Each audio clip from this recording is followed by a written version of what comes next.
Start rolling. இந்த திமுக government அழிய போகுதுன்னா அதுக்கு முக்கியமான காரணம் போலீஸ் டிபார்ட்மெண்ட்ன்றதை நான் பல வீடியோக்களில் குறிப்பிட்டிருக்கிறேன். திமுக ஆட்சி செய்த இந்த 5 ஆண்டுகளில் 30 பேர் காவல்துறையால் காவல் நிலையத்திலேயே வைத்து அடித்து கொல்லப்பட்டிருக்கிறார்கள் என்று புள்ளி விவரங்கள் சொல்கின்றன. மார்ச் 6ஆம் தேதி ஆகாஷ் டெலிசன் அப்படின்ற ஒரு இளைஞனை அடித்து கொண்டுட்டாங்க. காவல்துறை எந்த குற்றவாளியை பிடிச்சாலும் அந்த குற்றவாளிகளோட காலை உடைக்கிறத வழக்கமாகவே வைத்திருக்கிறது. 306 கைதிகள் கை கால் உடைக்கப்பட்டு சிறையில் அனுமதிக்கப்பட்டிருக்கார். புழல் சிறையில் மட்டும் மே 2024 நான் கைது செய்யப்பட்ட போது என் கையை உடைச்சாங்கங்க சிறைக்குள்ளே. மற்றவங்களை உடைச்சது மாதிரி கரெக்டாக உடைக்காம இந்த ஆகாஷ் டெலிசனோட காலை ஏடா கூடமாக உடைச்சிட்டு இருக்காங்க. காவல்துறைக்கு பொறுப்பாக இருக்கக்கூடிய அமைச்சர் யாருங்க? தமிழக முதலமைச்சர் தானே. இந்த ஆட்சியை நீங்கள் மீண்டும் கொண்டு வரப்போகிறீர்கள்? அன்பார்ந்த தமிழ் பெருங்குடி மக்கள் அத்தனை பேருக்கும் வணக்கம். சட்டப்பேரவை தேர்தல் தொடர்பாக தொடர்ந்து பல்வேறு விஷயங்கள் குறித்து நாம் உரையாடிட்டு இருக்கோம். திமுகன்ற தீய சக்தியை மீண்டும் ஆட்சிக்கு வந்துவிடக்கூடாது, அதற்கான காரணங்கள் என்னென்னு நான் பல்வேறு வீடியோக்களில் அடுக்கியிருக்கிறேன், பார்த்திருப்பீர்கள். அதோட தொடர்ச்சியாகத்தான் இன்றைக்கும் ஒரு சம்பவத்தை எடுத்துக்கிட்டு பேச போகிறோம். நான் சவுக்கு மீடியாவில் பேசும்போது பல்வேறு வீடியோக்களில் நான் இதை குறிப்பிட்டிருக்கிறேன். இந்த திமுக கவர்மெண்ட் அழிய போகுதுன்னா அதுக்கு முக்கியமான காரணம் போலீஸ் டிபார்ட்மெண்ட்டுன்றதை நான் பல வீடியோக்களில் குறிப்பிட்டிருக்கிறேன். தோழர்களே, ஏற்கனவே நான் இந்த விக்னேஷ் என்கிற விக்னா மற்றும் இந்த அஜித்குமார் ஆகியோரை போலீஸு லாக்கப்லேயே வச்சு அடித்து கொன்னதை நான் விரிவாக வீடியோக்களில் பதிவு செய்திருக்கிறேன், பார்த்துருப்பீங்க நீங்கள். இந்த தேர்தலை ஒட்டியும் நான் அது சம்மந்தமாக பேசியிருக்கேன். இந்த அஜித்குமாரோட வழக்கு விசாரணையெல்லாம் இன்னும் நடந்துக்கிட்டு இருக்கு. அந்த விக்னேஷ் என்கிற விக்னாவோட வழக்கு விசாரணை இன்னும் நடந்துக்கிட்டு இருக்கு. திமுக ஆட்சி செய்த இந்த 5 ஆண்டுகளில் 30 பேர் காவல்துறையால் காவல் நிலையத்திலேயே வைத்து அடித்து கொல்லப்பட்டிருக்கிறார்கள் என்று புள்ளி விவரங்கள் சொல்கின்றன. இத்தகைய ஒரு சூழ்நிலையில் மார்ச் 6ஆம் தேதி ஆகாஷ் டெலிசன் அப்படின்ற ஒரு இளைஞனை அடித்து கொண்டுட்டாங்க. மானாமதுரை காவல் நிலையம் ஒரு கொலை வழக்கு. அந்த கொலை வழக்கில் இந்த பையன் கைது செய்யப்படுறான். கைது செய்யப்பட்டால் என்னங்க ப்ரொசீஜரு? நீதிமன்றத்தில் ஆஜர்படுத்தணும்.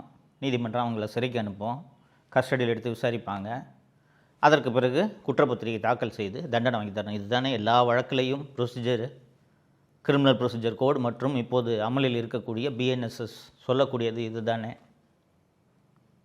ஆனால் காவல்துறை எந்த குற்றவாளியை பிடிச்சாலும் அந்த குற்றவாளிகளோட காலை உடைக்கிறத வழக்கமாகவே வைத்திருக்கிறது. வழக்கறிஞர் திரு புகழேந்தி, சிறை கைதிகள் உரிமை மையத்தின் இயக்குனர் வழக்கறிஞர் திரு புகழேந்தி ஆர்டிஐ ஃபைல் பண்ணி புழல் ஜெயில்களுக்கு ஒரு டீட்டெயில் கேட்குறாரு. ஜனவரி 1, 2024 இன்றைக்கி தேதி வரைக்கும், அக்டோபர் மாதம் கேட்குறாரு. இன்றைக்கி தேதி வரைக்கும் கை கால் ஃப்ராக்சரோட எத்தனை கைதிகள் புழல் சிறையில் அனுமதிக்கப்பட்டிருக்கிறார்கள் அப்படின்னு ஒரு ஆர்டிஐ அப்ளிகேஷன் போடுறாரு. ஜனவரி 1, 2024 முதல் 6 அக்டோபர் 2024 வரை 306 கைதிகள் கை கால் உடைக்கப்பட்டு சிறையில் அனுமதிக்கப்பட்டிருக்கார். புழல் சிறையில் மட்டும். தமிழ்நாடு பூரா இருக்கக்கூடிய சிறையில் நீங்கள் கணக்கு எடுத்தீங்கன்னா எத்தனை பேர் கை கால் உடைக்கப்பட்டிருப்பார்கள் என்பது உங்களுக்கு தெரியும். நான் பல முறை சிறையில் இருந்திருக்கேன்ல. மதுரை சிறையில் இருந்தபோதும் பார்த்தேன், சென்னை புழல் சிறையில் இருந்தபோதும் பார்த்தேன். ஏராளமான கைதிகள் கை கால் உடைக்கப்பட்டு வருவார்கள்.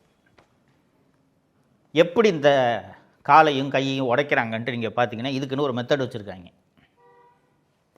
கால் இருக்குல்ல, இந்த காலை உடைக்கிறதுன்னு வச்சுங்களேன். இந்த கால் இருக்குல்ல, இந்த காலுக்கு கீழே ஒரு கல்லை வச்சுருவாங்க, பாறங்கள் மாதிரி ஒரு கல்லை வச்சுருவாங்க. மேலே ஒரு கல்லை வச்சுருவாங்க. காலுக்கு மேலே ஈர சாக்கு துணி இருக்குல்ல, அரிசி இந்த பொருட்கள்லாம் வைப்போம்ல, அந்த ஈர சாக்கை நனைச்சி காலுக்கு மேலே சுற்றிட்டு கீழே ஒரு கல் மேலே ஒரு கல் வச்சுட்டு கட்டப்பாறையில் ஓங்கி ஒரு அடி அடிப்பாங்க. அடித்தா என்ன ஆகும்னா இந்த காலில் ஏதாவது ஒரு இடத்துல கால் ஃப்ராக்சர் ஆகி இப்படி விலகிடும்.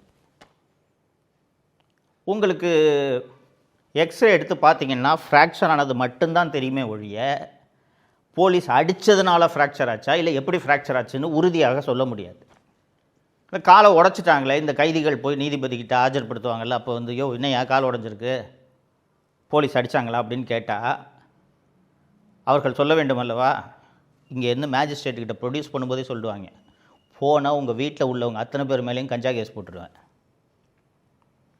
உன் மேலே குண்டாஸ் போட்டுருவேன், 10 கேஸ் 20 கேஸ் உன் மேலே போடுவேன், நீ வெளியிலே வர முடியாது அப்படின்னு பயமுறுத்தின உடனே இவங்க அத்தனை பேரும் இந்த மாதிரி இந்த கால் கை உடைக்கப்பட்ட கைதிகள் அத்தனை பேரும் நீதிபதியின் முன்பு ஆஜர்படுத்தப்படும் போது என்ன ஆச்சுன்னொடனே பாத்ரூமில் வழுக்கி விழுந்துட்டேன் அப்படின்னு சொல்லுவாங்க. நீதிபதி திரு ஜி.ஆர். சுவாமிநாதன் ஒரு வழக்கை விசாரித்து கொண்டிருக்கும்போது நகைச்சுவாகவே குறிப்பிட்டார், அது எப்படிங்க போலீஸ் ஸ்டேஷனில் இருக்கிற பாத்ரூமில் மட்டும் எல்லாரும் வலிக்க விழுந்துக்கிட்டு இருக்காங்க அப்படி என்று குறிப்பிட்டு விட்டு, காவல்துறை அதிகாரிகள் சட்டத்தை கையில் எடுத்துக்கொள்ளக்கூடாது, இது போன்ற நடவடிக்கைகளில் ஈடுபடுபவர்கள் கண்டுபிடிக்கப்பட்டால் கடுமையான தண்டனை கிடைக்கும் என்று எச்சரித்தனர். ஆனால் போலீஸ் இதெல்லாம் காதிலேயே வாங்கிக்கிறது இல்லைங்க. இவ்வளவு தூரம் ஏன் உங்களுக்கு இந்த வெளியில் சில பொதுமக்கள் சினிமாலாம் பார்த்துட்டு உங்களுக்கு மனதில் கோபம் எழும்.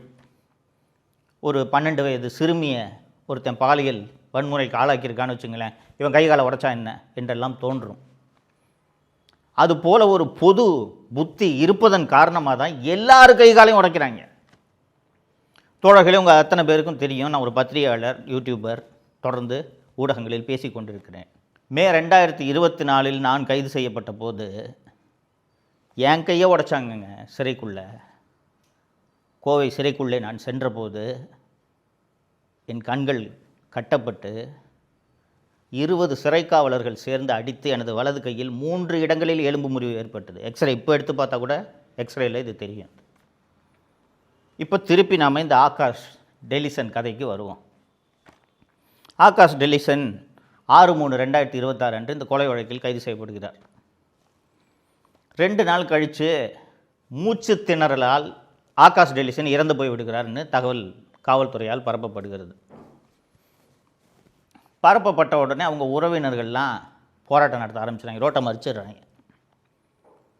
ரோட்டை மறித்த உடனே போலீஸ் பயந்து போய் உடனடியாக நீதித்துறை நடுவரோட விசாரணைக்கு உத்தரவிடுகிறார்கள். இந்த ஆகாஷ் டெலிசன் நான் ஏற்கனவே குறிப்பிட்டது போல கால் உடைக்கப்படுகிறது. அவருக்கு கால் உடைக்கப்பட்டு சிகிச்சைக்காக அரசு மருத்துவமனைக்கு அனுப்பப்படுகிறார். மற்றவங்களை உடைச்சது மாதிரி கரெக்டாக உடைக்காமல் இந்த ஆகாஷ் டெலிசனோட காலை ஏடா கூடமாக உடைச்சிட்ருக்காங்க.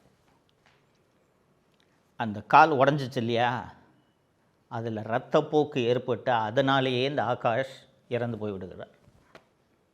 தோழர்களே, இதுக்கு பிறகும் காவல்துறை இதை மூடி மறைக்க என்ன கதையை சொன்னாங்க தெரியுமா? நாங்கள் அரெஸ்ட் பண்ணி கூட்டிகிட்டு போயிட்டு இருக்கும்போது தப்பிச்சு ஒரு பாலத்திலேருந்து குதிச்சிட்டாரு, குதிக்கும் போது எலும்பு முறிஞ்சிச்சு என்று ஒரு கதையை சொல்கிறார்கள். போஸ்ட்மார்ட்டம்லாம் நடக்குது. போஸ்ட்மார்ட்டம் நடந்தால் போஸ்ட்மார்ட்டத்தில் அரசு மருத்துவர்கள் உண்மையை சொல்லுவாங்கன்ட்டு நம்பிக்கிட்டு இருக்கிறோம் இல்லையா? அரசு மருத்துவர்களும் இந்த ஆகாஷ் கொலையில் உண்மையை மறைப்பதற்கு துணை போயிருக்கிறார்கள். இந்த போஸ்ட்மார்ட்டம் செய்யும்போது ரத்தத்தை எல்லாம் மாதிரி எடுத்து சோதனை செய்வார்கள்ன்றது உங்களுக்கு தெரியும். ஆகாஷோட மரணத்தில் என்ன நடந்திருக்குன்னா, இந்த எலும்பு முறிவு ஏற்பட்டிருக்கிறது இல்லையா, இந்த எலும்பு உள்ள மஜ்ஜை இருக்கும், உங்களுக்கு தெரியும். அந்த எலும்பு மஜ்ஜை இரத்தத்தில் கலந்து இதயத்தில் அடைப்பை ஏற்படுத்தி இருக்கிறது. இந்த பிளட்டில் சாம்பிள் எடுத்து அதை டெஸ்ட் பண்ணோன்னா அந்த பிளட்டில் இந்த எலும்பு மஜ்ஜை கலந்துருக்குன்றது விஷயம் தெரிய வந்துவிடும். அதை வச்சே இந்த எலும்பு முறிவில் இந்த மாதிரி இது கலந்துருக்குன்றதெல்லாம் கண்டுபிடிச்சிடலாம்.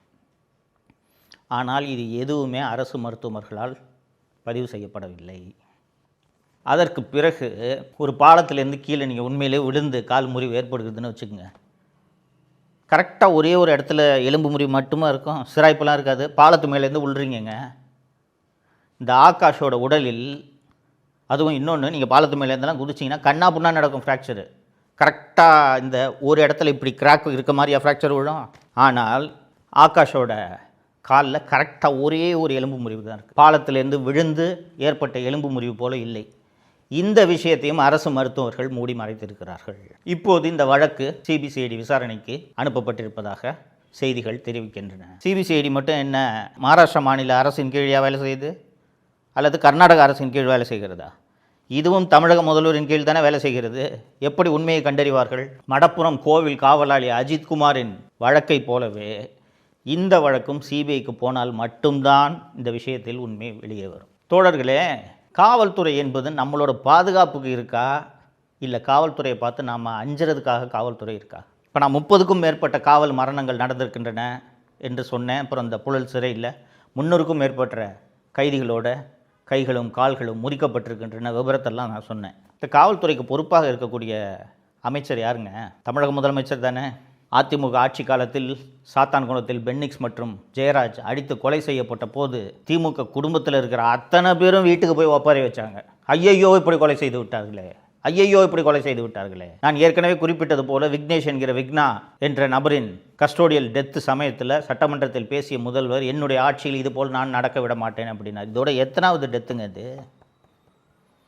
அப்போ எதை பற்றியும் கவலைப்படாமல் காவல்துறை தொடர்ந்து இந்த கையகாலம் முறிக்கிறத இதே வேலையாக வச்சுக்கிட்டு இருக்காங்கன்னா இவர்கள் காவல்துறையினரா ரவுடிகளா? எப்படிப்பட்ட ஆட்சி நடக்குதுன்னு பார்த்தீங்களா? இதுக்கு முன்னாடியும் போலீஸில் கைகாலெலாம் உடைப்பாங்க. ரொம்ப ரேரான கேஸில் உடைப்பாங்க. ஏதாவது ஒரு குழந்தைய பாலியல் வன்முறைக்கு ஒருத்தர் ஆளாக்கியிருக்கான்னு வச்சுக்கோங்களேன், மக்களின் கோபத்தை தணிப்பதற்காக அந்த மாதிரி உடைச்சிட்டு புகைப்படத்தை வெளியிடுவாங்க. இப்போ பார்த்திங்கன்னா இந்த கையை காலை உடைக்கிறத இதே வேலையாக காவல்துறை வச்சுருக்கு. தமிழகம் முழுக்க இது நடக்கிறது. கையை காலை உடைக்க இதுக்குன்னே ஸ்பெஷலிஸ்ட்டு, ஒவ்வொரு ஸ்டேஷன்லேயும் ஸ்பெஷலிஸ்ட் வச்சுருக்காங்க. நான் இந்த சிறையில் இருந்தபோது என்னோடு இருந்த கைதிகளிடம் கேட்டேன், எப்படிப்பா உடைப்பாங்க அப்படின்ட்டு. அண்ணன் இது அப்போ தான் இதை சொன்னாங்க, அண்ணன் கீழே ஒரு காலை வச்சுருவாங்கண்ணே, கீழே ஒரு கல்லை வச்சுருவாங்கண்ணே, மேலே ஒரு கல்லை வச்சுருவாங்கண்ணே, ஈர சாக்கு துணியை போட்டு சுற்றி கடப்பாறை வச்சு ஓங்கி அடிப்பாங்கண்ணே, டக்குன்னு எலும்பு முறிஞ்சிரும்ண்ணே அப்படின்னு. சரி, எதற்காக காவல்துறை இதை செய்கிறார்கள் என்று நீங்கள் யோசித்து பார்த்தால், இப்படி கையை காலை முறிச்சிட்டா குற்றங்கள் குறைந்து விடுமா, போலீஸ்கிட்ட மாட்டோன்னா கையை காலை உடைச்சிருவாங்க அப்படின்ட்டு பயந்து குற்றங்களில் ஈடுபட மாட்டார்களாம், குற்றங்கள் குறைந்து விடும் அப்படின்றது இவங்க சொல்கிற ஒரு தியரின்னு வாதத்துக்கு வச்சுக்குவோம். நண்பர்களே, இந்த 5 ஆண்டு கால திமுக ஆட்சியில் பெண்களுக்கு எதிராக எத்தனை குற்றங்கள் தொடர்ந்து அரங்கேறி கொண்டிருக்கின்றன. மார்ச் முதல் வாரத்தில் வந்திருக்கக்கூடிய ஒரு செய்தி மனதை பதைக்க வைக்கிறது. ஒரு 12-13 வயசு சிறுமிங்க 14 பேர் சேர்ந்து மாதக்கணக்கில் அந்த பெண்ணை பாலியல் வன்முறைக்கு ஆளாக்கியிருக்கிறார்கள். அதில் அந்த குற்றவாளிகளில் 4 பேர் 18 வயதுக்கு கீழானவர்கள். அண்ணா பல்கலைக்கழக மாணவி விஷயத்தை பேசியிருக்கிறேன். கோவையில் நண்பரோடு இரவு 11 மணிக்கு காரில் பேசி கொண்டிருந்த ஒரு பெண்ணை 2-3 பேர் சேர்ந்து அந்த பையனை அடித்து போட்டுட்டு அந்த பெண்ணை கடுமையான பாலியல் வன்முறைக்கு உள்ளாக்கி அந்த பெண்ணை தவழ்ந்து போய் உள்ளாடைகளோடு ஒரு வீட்டுக்கு கதவை தட்டி அந்த வீட்டில் உள்ளவர்கள் காவல்துறைக்கு சொல்லி இது மாதிரி சம்பவங்களை அடுக்கிக்கிட்டே போகலாங்க. கைகாலை உடைக்கிறீங்களே, குற்றங்கள் குறைஞ்சிருச்சா? தண்டனை கொடுக்கும் அதிகாரம் இந்தியாவில் இருக்கக்கூடிய சட்டங்களின்படி நீதிமன்றங்களுக்கு மட்டுமே இருக்கின்றன. கையை கால இந்த மாதிரி குற்றவாளிகள், குற்றம் சாட்டப்பட்டவர்கள், ரொம்ப முக்கியமாக குற்றவாளிகள் என்று நீதிமன்றம் தான் முடிவு செய்ய வேண்டும். குற்றம் சாட்டப்பட்டவர்கள், இந்த குற்றம் சாட்டப்பட்டவர்களோட கையை காலை உடைக்கிறதும் என்கவுண்டரை சுடுறதும் போலீஸே செஞ்சுட்டா நீதிமன்றங்கள் எதற்கு? இந்த நாட்டில் ஜனநாயகம் இருக்கிறதா?